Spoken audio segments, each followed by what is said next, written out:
Good evening, everyone. I'm going to call the meeting to order for the CoBrwly City Council and successor agency to the CoBrwly Community Redevelopment Agency. Regular meeting for Tuesday, December 4th at 6 p.m. We can have roll call, please. Record will reflect all members are present. Our invocation today by Pastor Mike Musick of El Redentor Church. Pastor, if you could join us on the east microphone, please. Father, we come before you humbly asking for your wisdom, your direction, in all the affairs that have to do with our city. Lord, we ask the leading of your Spirit in the lives of each and every one of the council members. We ask you, Lord, that you bring unity and harmony with the new member that's coming on board as well. And may all things be done for your honor, for your glory, according to your will and purpose. In the name of the Father, the Son, and the Holy Spirit we pray. Amen. Thank you, Pastor. Our Pledge of Allegiance by our City Attorney, Mr. Maria. Ready to begin. I pledge allegiance to the flag of the United States of America and to the republic for which it stands, one nation, under God, indivisible, with liberty and justice for all. Thank you, Mr. Maria.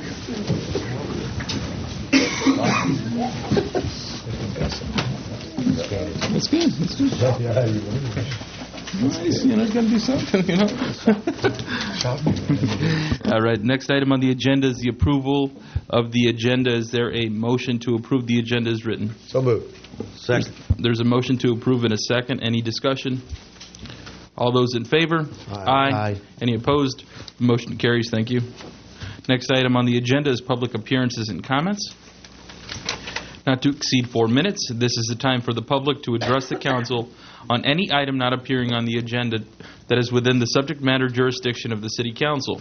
The mayor will recognize you, and when you come to the microphone, please state your name for the record.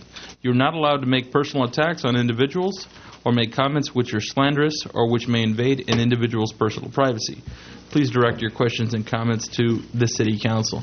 Is there anyone here who would like to appear before the City Council or make a public appearance? Seeing none, we'll move on to the next item on the agenda. The next item on the agenda is item 2, consent agenda. Items are approved by one motion. Council members or members of the public may request consent items be considered separately at a time determined by the mayor. Is there a motion to approve the consent agenda? So moved. Second. There's a motion to approve. There's a second. Any discussion? All those in favor? Aye. Any opposed? The motion carries. Thank you. Next item on the agenda is item 3, regular business. Item 3A is review and adopt resolution number 2012, resolution relating to employees represented by the CoBrwly Public Safety Employees Association bargaining unit regarding payment of CalPERS member contributions. And our city manager will take over the discussion.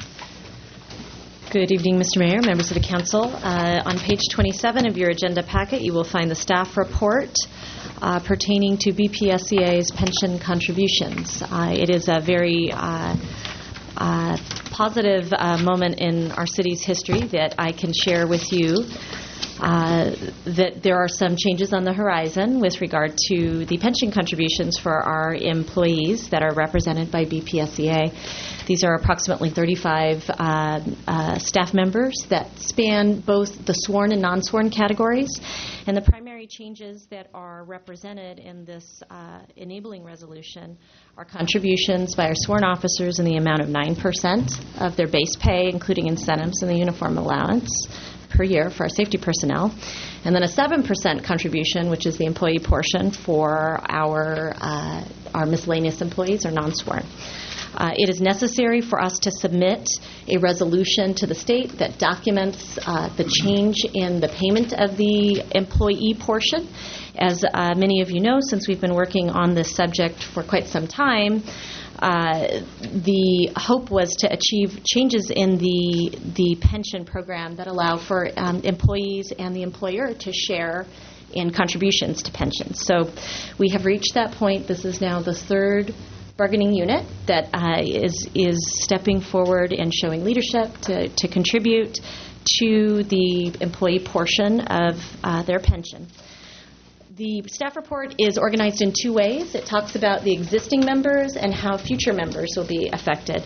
And in previous meetings, we have covered the topic of the governor's pension reform package. And since we last presented to you on this topic, we've had some time to evaluate methods for kind of preparing for the changes that are on the horizon. It is noted that effective January 1, 2013, there will be some additional modifications to the pension program. So for our existing employees, they're paying the 9 and 7, which are the employee portion of their pension. For new people who come into CalPERS that weren't former CalPERS employees anywhere else, or individuals who had agreements signed, cooperative agreements that allow them entry into the CalPERS system.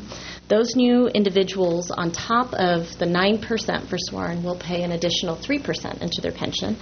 And for miscellaneous, the 7% employee portion will now have an additional 1% added on, which means any new individuals to the system after January 1st, 2013, will be paying effectively 12% towards their pension, or 9% towards their pension if they're a miscellaneous employee. The other significant changes that are to be highlighted at this juncture are there are formula changes that are anticipated that note the retirement age and the accrual rates, and those are as follows. After January 1st, when new employees to the CalPERS system are introduced, for sworn, which were once at 3% at 50, they're now at 2.7% at 57. And for miscellaneous personnel or non-sworn employees after January 1st, their retirement formula changes from 2% at 55 to 2% at 62. We will be coming forward with documents that memorialize that this legislation will, in fact, be implemented in the city of Brawley, but I wanted to be sure that I captured in this open session item the big picture of how our existing employees are affected and how our future hires that will be members of BPSCA will be affected. And with that, I would like to compliment the BPSCA for coming to the table in earnest to work cooperatively with the city to sustain the city for the long haul and be part of solving some of our most significant challenges of the day. And with that, that is my report. Appreciate the information. Council members, comments, questions? Well, I, for one, know it's a struggle to achieve these kinds of things, and I think it's important that we've done that, and I think we've done it without a lot of, some of the things that other cities have gone through and some of the other areas of the state have gone through. So I feel really, really good about it, that we've reached an agreement that we can all live with, and that it may not be the thing that we all want, but I think it's the thing that we're faced with in today's budget times and the way the state is and the way the system is itself. So I'm very happy that we've gotten to this level at this time. Well, I'm just glad we've got an agreement, and I want to congratulate our staff and employees, and hopefully we can work together in the future to do what's best for the people and the citizens of Brawley. Any comments? How was the staff on this? Did it take it kind of lightly? Any negative?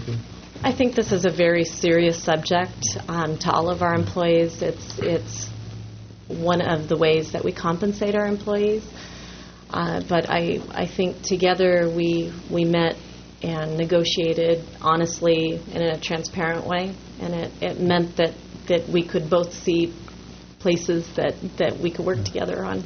The reason I say, because I did get quite a few calls from employees that they were satisfied. They did understand that we're basically one of the only cities here in our community in CoBrwly Valley that would provide this to them, compared to other entities that don't have these services. So I was pretty content. Staff that spoke to me, they were happy about it and had no comments. That's why I asked. I think in all honest exchange in negotiations that everybody feels like they gave something and that they got something. So it's not a perfect world where you end up with a single champion. Right. It was a give and take. And while Detective Smith was not able, due to a personal engagement, to join us tonight, we do have members of BPSCA here in the audience. We'd like to thank you very much for your participation and cooperation with us. You know, when it comes to negotiations, it's going back and forth, and I also wanted to thank our city manager. You know, she puts up a very good front, and she represents us well. And when we come into closed session, we discuss these things for several hours at a time, and so it's not something we take lightly. So we appreciate working with you, and we hope that we can continue to work with you. And we're glad we're at this juncture. So, again, thank you. Is there a motion to approve the resolution? I make a motion we approve we adopt the resolution number 2012. Second. There's a motion and a second to review and adopt resolution number 2012, number's not assigned yet, resolution relating to employees represented by the CoBrwly Public Safety Employees Association bargaining unit regarding payment of CalPERS member contributions. So there's a first and a second. Any further discussion? All those in favor? Aye. Any opposed? Motion carries. Thank you. Thank you again.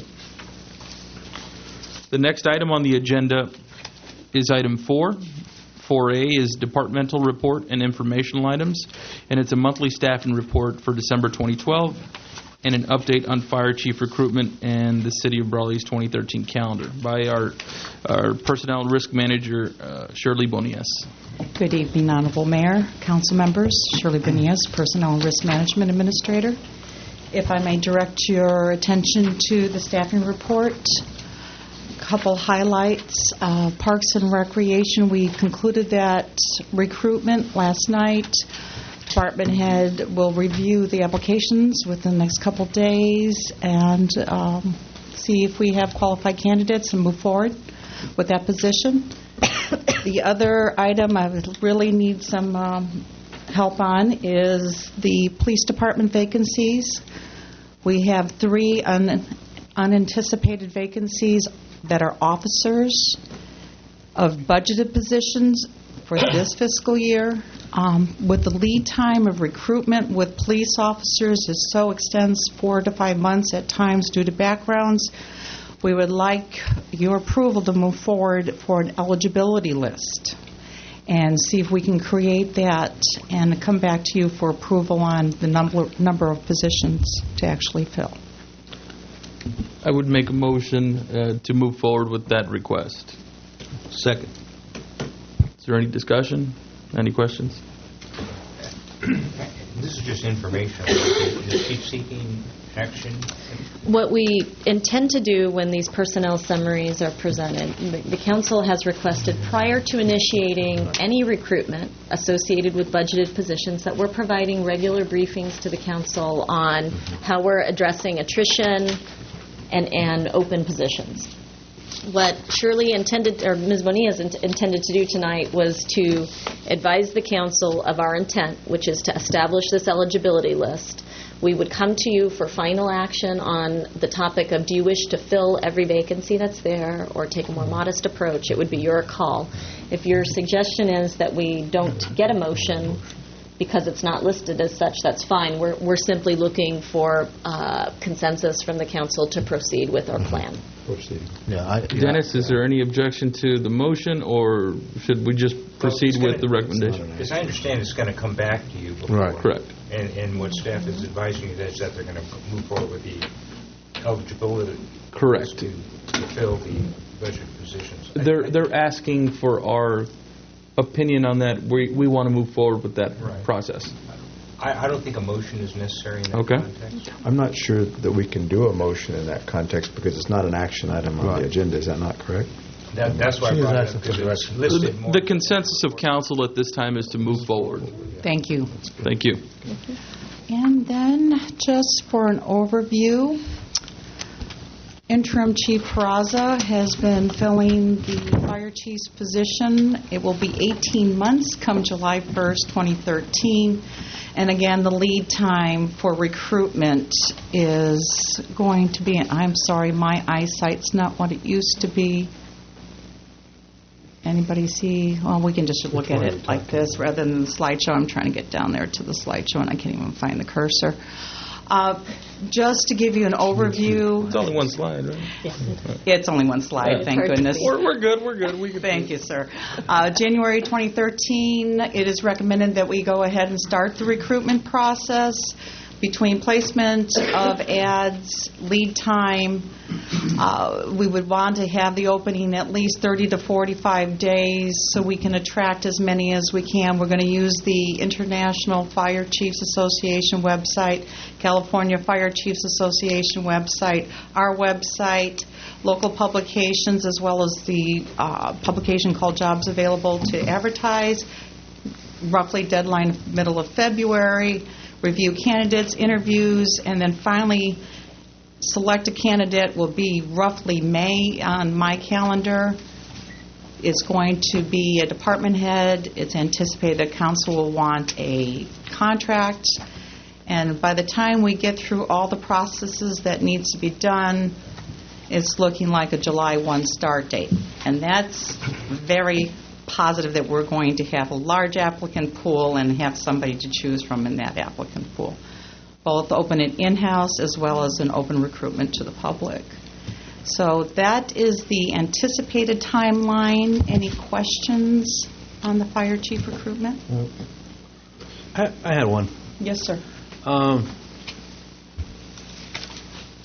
Based on another involvement that I have participated when we have openings, and if we have the interim and we see that that person is capable of running that particular program, not only here in this council but in other boards or in other positions as CEO, we normally, or the process goes, if he or she's doing a good job, instead of going through this whole process, we normally hire that person, unless by law it enables that to go through that, and you have to go through advertisement. Is that feasible here, or do we have to do that? We want an open recruitment policy. I mean, we need to look at hiring within. We need to look at hiring, the best candidate. So, yeah. I was operating under the understanding from the beginning of this vacancy being created that it was the wish of the majority of the council to do a robust recruitment that was open to internal and external candidates. So this proposed timeline is a reflection of what I would call a robust recruitment. As an alternative, if you didn't wish to do an open recruitment, an opportunity could be extended to an acting person in this position. But those were not my original marching orders when the vacancy was created. So I have proceeded with that plan and directed Ms. Bonillas to present to you that content.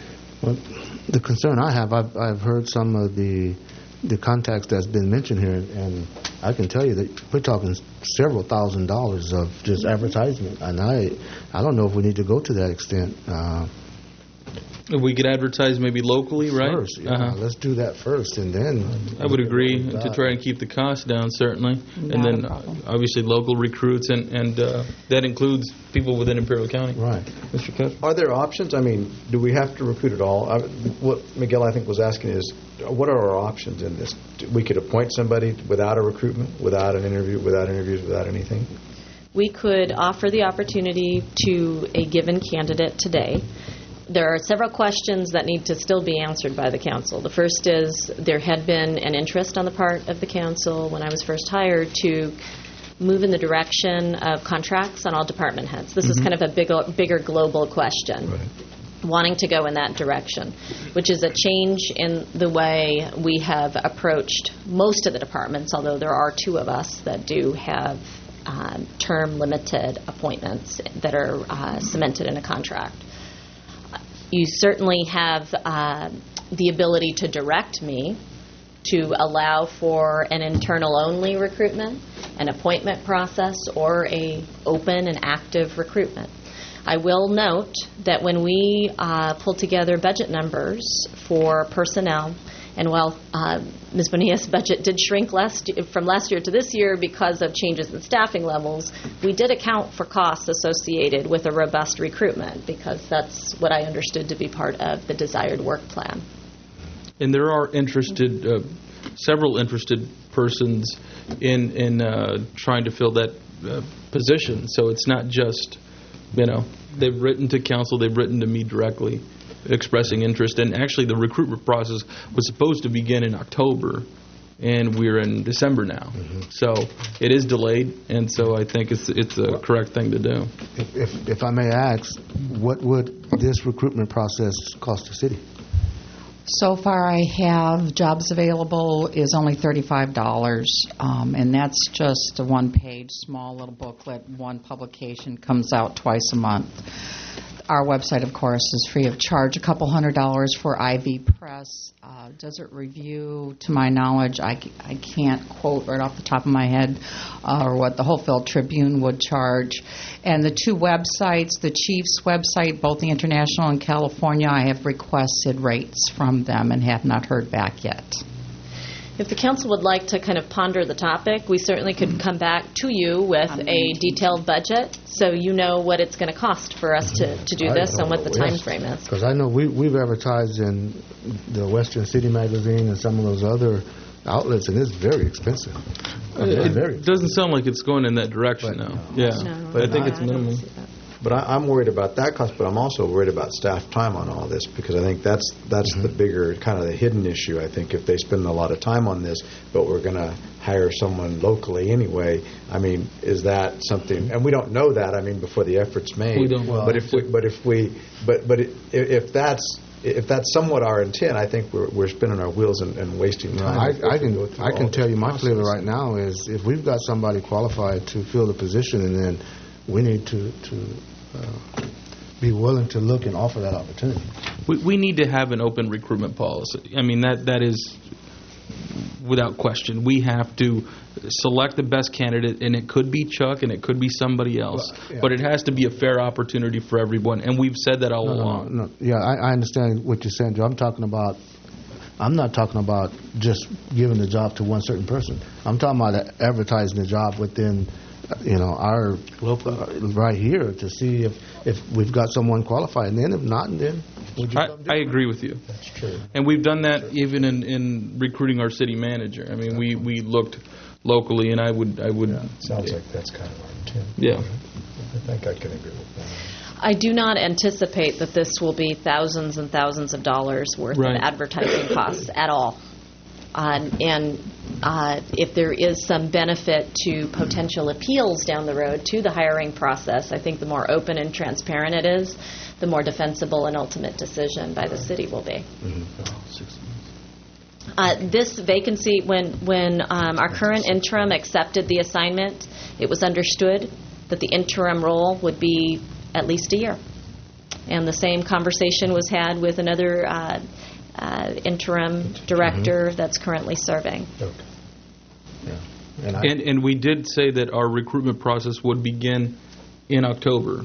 So we're delayed in that sense. So there are other candidates that are interested in the position, and I want to move forward on this sooner than later, obviously.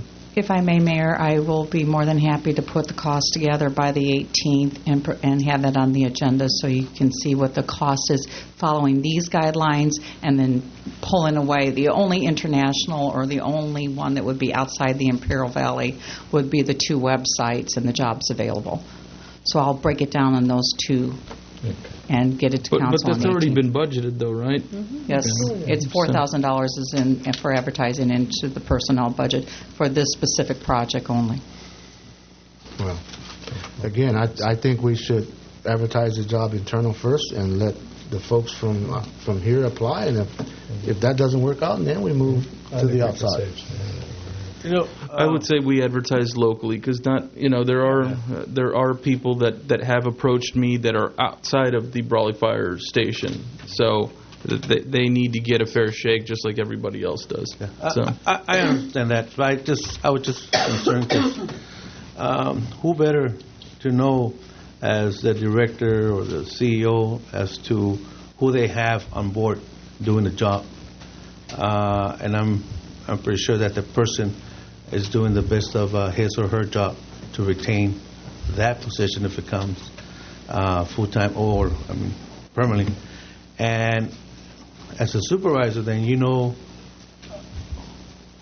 if that person is actually doing the job. In this case, you, Rosanna, being the supervisor of the department heads, you will actually be, I feel he or she is doing a great job, knowing the community, knowing what their job description calls for, what they're doing. So I'm always the believer of giving somebody on the inside the opportunity rather than bringing somebody from the outside, regardless of the experience, but they don't know the community. But that's my prerogative. Again, there were other applicants for the position of interim fire chief. Chuck wasn't the only one. There were other internal candidates. So we need to make sure we have an open and transparent recruitment process. First and then. Yeah. So one thing to think about, and we can, if you want to give me any additional feedback, certainly I would welcome it. What we could do is maybe 2 parallel timelines where one would show you, if we went only internal, how quickly could we run internal, being Valley only, as opposed to attributing resources to outside recruitment. Does it actually gain us some time? Can we shrink our timeline and end up with a hire, etc., faster? Or alternative B, it doesn't work out, and we now lose 4 months attempting a local hire only and have to go back out, which can occur. El Centro, I don't know how many, I think they're on their 3rd I know we don't have Chuck here tonight. I think they're on their 3rd attempt to hire a chief. This young man been interim for how long? You got to remember, interim position is not a permanent position, Don. Not everybody wants to remain in that permanent position, so it needs to be a recruitment process that's open, and we've done that before, Don, and I can name a lot of mistakes that we've made. I understand what you're saying. But I still think we should give our internal folks the opportunity. And you said that to me before, and I've disagreed with you then. Okay. So if you have any other specific variations that you want to see in options that we present to you on the 18th, I'd be happy to. And then we all elected officials, and then we'll just vote on it then. I think, but I think... But you could decide if you want to do internal only or external. I think we're asking for 3 options. Okay. I think we're asking you to show us internal within the Valley, the internal within maybe the department, internal within the Valley, and then an external thing. And I think you're giving us kind of the I actually didn't draw that external distinction. thing. Is that the point you're making, Don, that you want an option that's internal only? Sure. Okay. Inside the department only? Inside the department. Okay. I think so that's I can come what up he with was 3 asking. options and then ask for your consensus on the topic. Okay. In-house, in the Valley, and external. That's correct. Got it. easy enough. Next item on the agenda. Thank you, Ms. Bonias. Excuse me, Mayor, there's one other item, if I may. Go, absolutely. There's the city calendar for 2013. If you had any comments, it does depict the city council meetings, the pay dates, as well as vacation days. And just one item of note, the first council meeting in January is the first on a Tuesday, which means we won't be meeting unless you'd like to spend New Year's Day here in council chambers. Just wanted to note that we've just got a single meeting unless you wish to have it rescheduled. We don't have any pressing business at this time to request that it be heard before the second meeting in January, but I wanted to point it out. If we do develop any, pressing business between now and then, I guess we could reschedule a second meeting if we need it. I think that's pretty easy. So. And if I might highlight one other item that we maybe glossed over in the personnel summary, we are at the very tail end of the backgrounds on a dispatcher, which is a position that was budgeted that's been vacant for quite some time. It is a permanent position, not a temporary. And we're looking forward to introducing that new person to you in January. Well, thank you again. Next item on the agenda is City Council reports. Councilmember Miranda.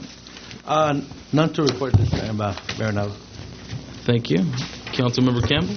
Nothing to report. Just want to thank staff and everybody for all the dedication and hard work, and for my colleagues for the work that we do for our people, and I just ask that God continue to bless you guys and your families, and wishing everybody a Merry Christmas. Holidays is coming up. Thank you. Thank you. Mayor Pro Tem Couchman. Yes, the only thing I have to report is on November the 28th, I did go down to Calexico and attended a Border Issues Initiatives meeting with Assemblyman Perez, who was arranging for that. Also, the Assemblyman, and I can't think of his name, but he's the one that's going to probably be running against Ben Whistle. Yeah, against Vargas. And so he was there, also City of Calexico officials, Caltrans officials, county officials, and some federal officials. And also I got to meet some people that are Mexicali officials. The consulate, and no, the mayor was not there. The consulate and somebody on economic affairs that was there, Lagarde, I think, Mr. Senor Lagarde. So I met those individuals, and they talked mainly about the border crossing and a private-public partnership in order to do a new border crossing over there. I think they have a lot of issues that they've got to resolve on that issue, because they would charge a fee for crossing the border for people coming from Mexico, crossing in the United States, and while that sounds like a fairly easy idea, it's not as easy as what it seems. And they had a lot of discussion about it. There was a lot of debate back and forth on it. And I don't think they're anywhere near resolution on any of that. They did talk about other issues such as power being shifted back and forth across the border, by that electrical power or other things that would be moved back and forth across the border, and things just related to basically our neighborhood down here and how we deal with those issues. And I thought it was an interesting thing. Went on for about 4 hours, and so it was a pretty good meeting. And that's all I have to report. I wish everybody a Merry Christmas, and looking forward to this holiday, and then moving on after that into January. Thank you. Thank you very much. Just wanted to thank staff and thank the public for their support, and wish you all a great holiday season. It's going to be a good time, and we do have an event coming up with Parks and Rec, and there's one with the library as well. That's on Thursday at 6 o'clock. Tamales start at 5:30, so be there at 5:30, right? And so that'll be on. Okay, right. Okay, all right. So there's an event at the public library, and there's also the Trees of the Community 12th annual event, and it's at the Line Center here in Brawley on Saturday, December 8th. From 1 to 6, on Sunday, December 9th, from 1 to 6, and Monday, December 10th, from 5 p.m. to 8 p.m. And they have a visit from Santa Claus on Monday, December 10th, from 5:30 to 7. So the event is a fundraiser for the City of Brawley Parks and Recreation Department and Brawley Boys and Girls Club, or Boys and Girls Club of Imperial Valley, I'm sorry. And so they have tickets for sale, and please get a hold of the Parks and Rec Department, and they'll give you more information. So, again, thank you all for your support. It's always a pleasure seeing you. And we had a full house yesterday. I'm sure most of you want to get home early. So, again, thank you very much. And until next time, we're going to take a short recess and then come back into closed session, and then we'll wrap up. But, again, thank you very much.